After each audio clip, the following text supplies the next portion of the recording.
साथियों, ये नींबू का पौधा आप देख रहे हैं, इसके अंदर जो है वो हमने फरवरी माह के अंदर जो है वो खाद लगाई थी और बरसात की जो है वो नींबू के जो है वो हार्वेस्टिंग हमने जो है वो शानदार ली। तो साथियों, हमने फरवरी माह के अंदर जो है वो इसके अंदर खाद लगाई थी और अब जो है वो हम जो है आगे सर्दियों की जो है वो फसल लेने के लिए जो है वो हम जो है वो किस समय जो है वो खाद लगाएंगे। और आपको ये जानना भी ज़रूरी है कि 12 महीने जो है वो पौधे के अंदर जो है वो किस समय जो है वो खाद लगाई जाए ताकि जो है वो फसल मिल सके और साथ ही के अंदर बरसात की भी मिल सके और सर्दियों की मिल सके।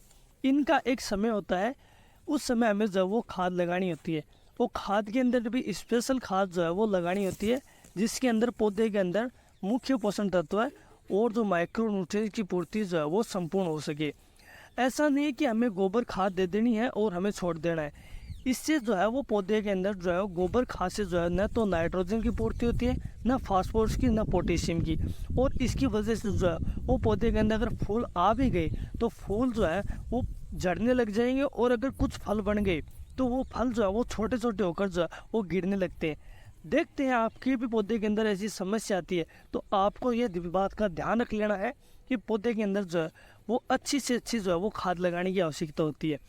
अब आपको मैं समय बता दूं कि पौधे के अंदर जो है वो गर्मियों की फसल आपको ले लेनी है तो किस समय खाद लगानी है, और बरसात की ले लेनी है तो किस समय हमें जो है वो खाद लगानी है, और सर्दियों की अगर लेते हो तो किस समय जो है वो खाद लगानी होती है। उसके पश्चात हम जानते हैं कि हमें जो है वो कौन कौन सी जो है वो खाद दे देनी है पौधे के अंदर।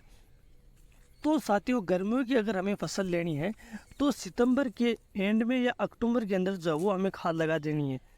इससे जो है वो पौधे के अंदर जो वो गर्मियों की प्रॉपर जो गर्मी आती है उस समय जो है वो पौधे के अंदर जो है वो नींबू की पूर्ति जो है वो आपके जो है वो घर के पौधा है तो पूर्ति खूब करेगा।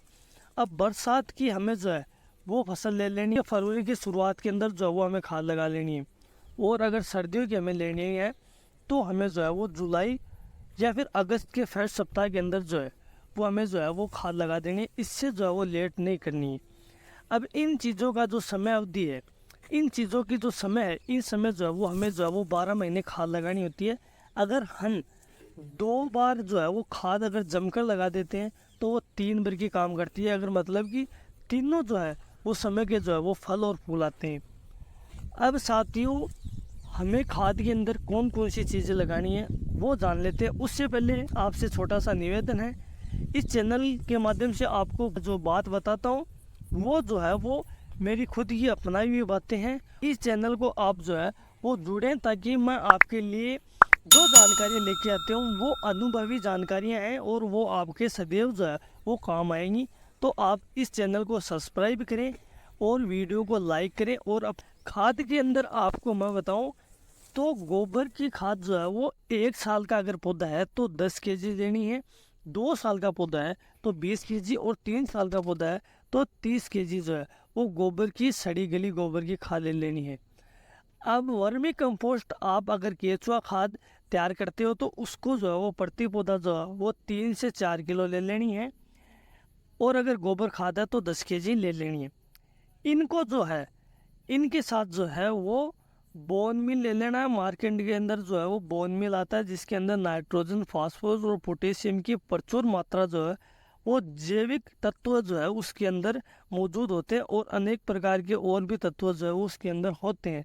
तो वो जो है वो साल भर के पौधे के अंदर जो है वो 1 kg तो हमें बोन मिल ले लेना है। इससे जो है वो पौधे के अंदर जो मुख्य पोषण तत्वों की पूर्ति तकरीबन हो जाती है। अब माइक्रो न्यूट्रिएंट्स की पूर्ति करना जरूरी इसलिए है क्योंकि माइक्रो न्यूट्रिएंट्स भी पौधे के लिए इतना ही उपयुक्त है, इतना ही ज़रूरी है जितना कि हमारे जो ये मुख्य पोषण तत्वों की ज़रूरत है। उसके लिए माइक्रो न्यूट्रिएंट्स की पूर्ति के लिए एक इफ्को का होमेस जो आता है उसको आप जो है वो 2 ग्राम जो है वो प्रति पौधा जो है वो 1 लीटर या 2 लीटर पानी के अंदर घोल लेना है और पौधे की जड़ों के अंदर जो है वो ड्रेंचिंग कर देनी है। अब आपको मैं एक बात बताऊं कि पौधे के अंदर अगर आप खाद दे रहे हो तो तने से जो है वो 1.5 फीट जो है वो दूरी पर जो है वो गोलाकार आकृति बना लेनी है, और गोलाकार जो गड्ढा बनाकर जो है वो पौधे के अंदर खाद देनी होती है। मतलब कि कैनोपी जो है पौधे की आपने सेट कर रखी है ऊपर से, उसके नीचे जो है जो छाया पड़ती है उसके ऊपर देना, न कि तने के नज़दीक खोद कर हमें देना है। जो प्राइमरी रूट्स जो है वो कटनी नहीं चाहिए।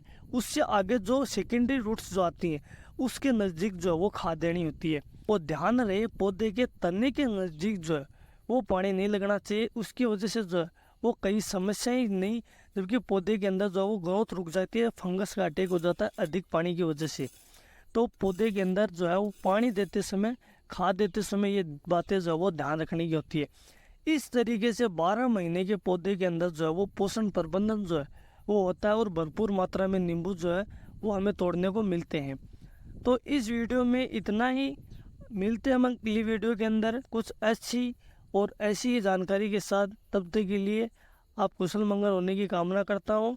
जय हिंद।